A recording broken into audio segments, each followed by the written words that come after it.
दोस्तों आज जिस फंड के बारे में हम बात करने वाले हैं ये लंबे टाइम से इन्वेस्टर्स का one of the favourite funds था। लेकिन एक डेढ़ साल पहले इस फंड ने रिस्ट्रिक्शन ले आया कि एसआईपी में ये मैक्सिमम 2500 ही आप इसमें इन्वेस्ट कर सकते हैं और लमसम आप इसमें इन्वेस्ट कर नहीं सकते। तो इस रिस्ट्रिक्शन की वजह से अब काफ़ी सारे इन्वेस्टर इस फंड से दूर रहते हैं। आज दोस्तों हम बात करने वाले हैं Mirae asset emerging blue chip fund के बारे में। ये एक large and mid cap category का फंड है, यानी कि ये टॉप 250 कंपनीज में अपना मेजर पैसा इन्वेस्ट करता है।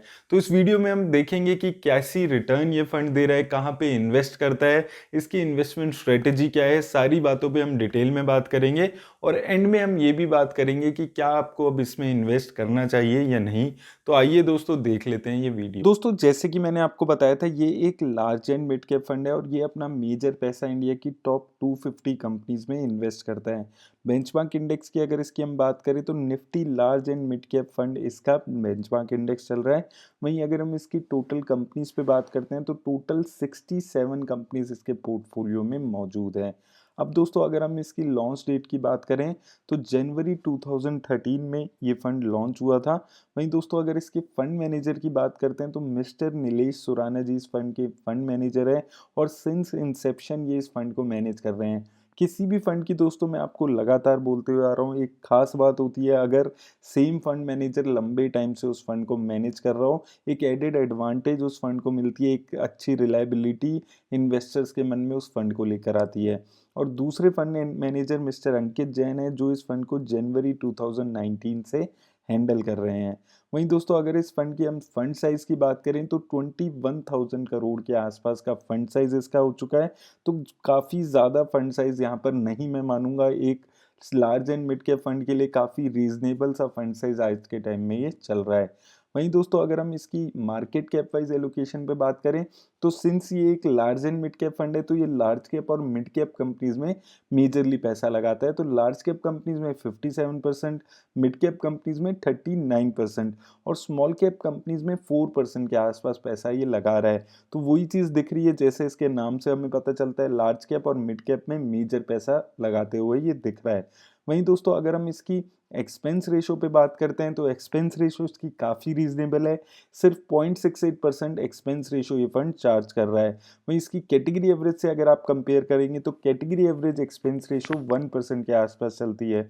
तो कैटेगरी एवरेज से काफ़ी कम ये एक्सपेंस रेशो इन्वेस्टर से चार्ज कर रहा है। एग्जिट लोड पे इसकी बात कर लें तो अगर आपने अपना डाला हुआ पैसा एक साल के अंदर निकाल लिया तो आपको 1% का एग्जिट लोड देना पड़ सकता है। एक साल से ज़्यादा आप अगर इसको रखते हैं तो आपको कोई एग्जिट लोड नहीं देना होगा।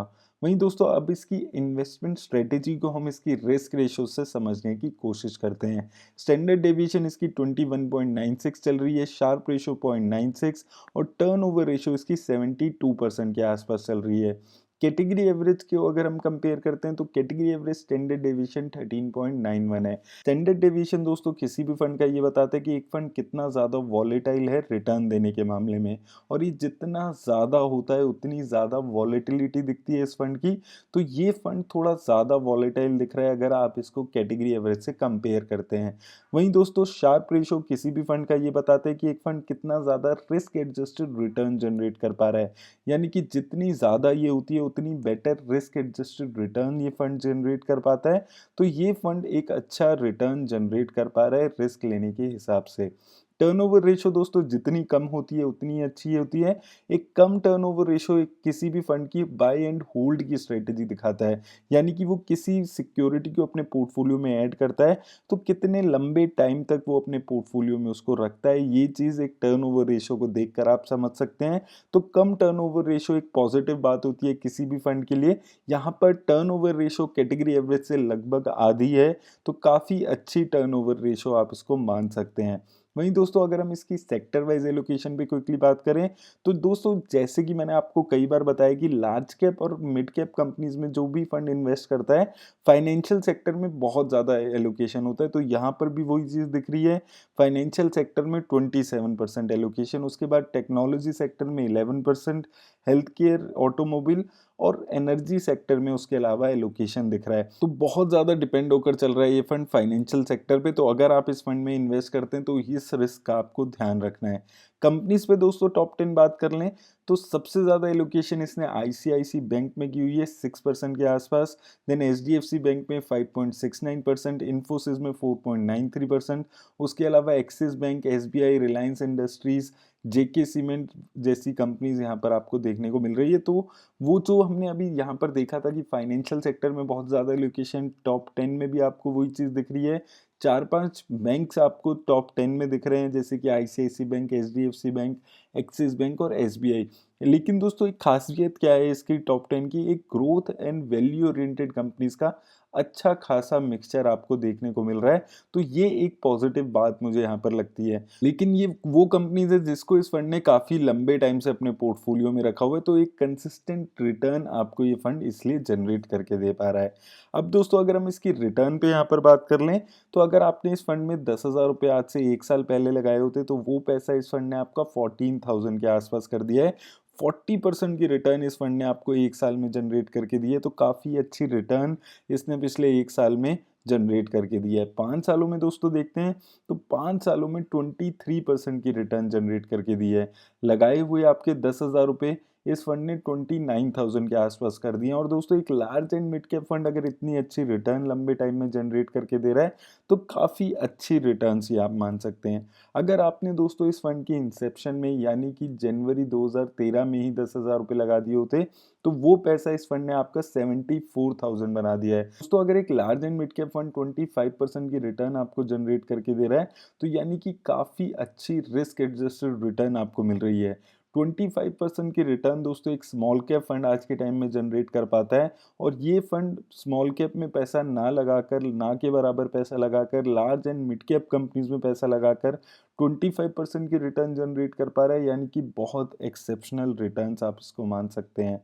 एसआईपी में अगर हम बात करें 5 सालों में दोस्तों 60,000 की आपकी लागत इसने 1,09,000 के आसपास बना दी होती अगर आप 5 सालों तक 1,000 रुपये पर मंथ से इन्वेस्टमेंट कर रहे होते। एसआईपी में भी 24% की रिटर्न इसने 5 सालों में जनरेट की है। तो एसआईपी की अगर आप बात कर लें, वन टाइम इन्वेस्टमेंट की बात कर लें, दोनों ही फंड्स में काफ़ी अच्छी रिटर्न ये फंड जनरेट कर पा रहा है। और हैरानी की बात क्या है कि ये फंड एक large and mid cap fund है और ये एक स्मॉल कैप फंड जैसी रिटर्न्स यहाँ पर जनरेट करके आपको दे रहा है। लेकिन दोस्तों जैसे कि मैं आपको हर वीडियो में बताता हूँ कि किसी भी अगर आपको फंड को जज करना है कि क्या वो आपको अच्छी रिटर्न एक्चुअल में दे रहा है या नहीं दे रहा है, उसके लिए आपको ये देखना ज़रूरी है कि क्या वो फंड अपने बेंचमार्क को बीट कर पा रहा है या नहीं कर पा रहा है। तो यहाँ पर इस फंड की रिटर्न को अगर आप इसके बेंचमार्क से कंपेयर करेंगे तो आप देखेंगे कंसिस्टेंटली ये फंड अपने बेंचमार्क को बीट करते हुए आ रहा है।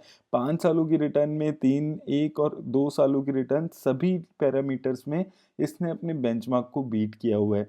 काफ़ी अच्छा फंड है दोस्तों, काफ़ी लंबे टाइम में अच्छी रिटर्न्स जनरेट करके दे रहा है। लेकिन जो सबसे बड़ा ड्रॉबैक इस फंड का है वो ये है कि इस फंड में एसआईपी सिर्फ आप 2500 पर मंथ की कर सकते हैं।